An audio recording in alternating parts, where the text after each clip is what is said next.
အခုမိမတွေအလေကောင်နေကျယ်ဒီခွက်တက်တဲ့စနစ်ကသူ့လက်ထက်မှာစထွင်ခဲ့တာအရင်တော့ဘုန်းတို့အမျိုးသမီးတွေရဲ့ကျယ်ဒီတက်တာဖေးမှတက်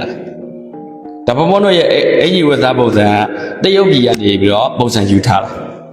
ပစိုးဝတ်တဲ့ယောက်ျားလေးတွေပစိုးဝတ်တယ်ဆိုတာဘုန်းတို့အိန္ဒိယယူထားတာအိန္ဒိယ site လို့ခေါ်တယ်ဘုန်းတို့သူ့ရဲ့ culture ကနီးနွယ်ရာကိုလိုက်တာကိုယ့်တက်ပိုးပြီးဖွံ့ဖြိုးတယ်ဆိုရင်အဲ့ဒီဟာကိုလိုက်တူခိုးတာကြည့်လေအခုကျတော့နိုင်ငံခြားအမျိုးသမီးတွေဝတ်တဲ့ပုံစံတွေလိုက်မချုပ်ဘူးလား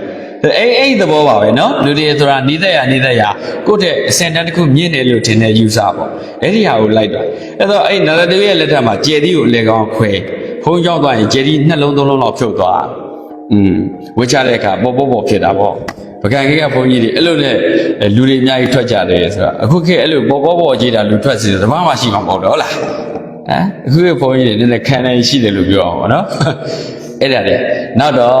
ရှင်သောဘုမော်ဘယင်မာကြီးလက်ထက်ရောက်တဲ့အခါကျတော့ရင်လွှမ်းတစ်ပတ်ဆိုပါလာအဲ့တော့ဟိုက်နေတယ်ဆိုရင်တော့မလဲကုန်းဝချရင်မပေါ်တဲ့နာပေါ်မှာဆိုလို့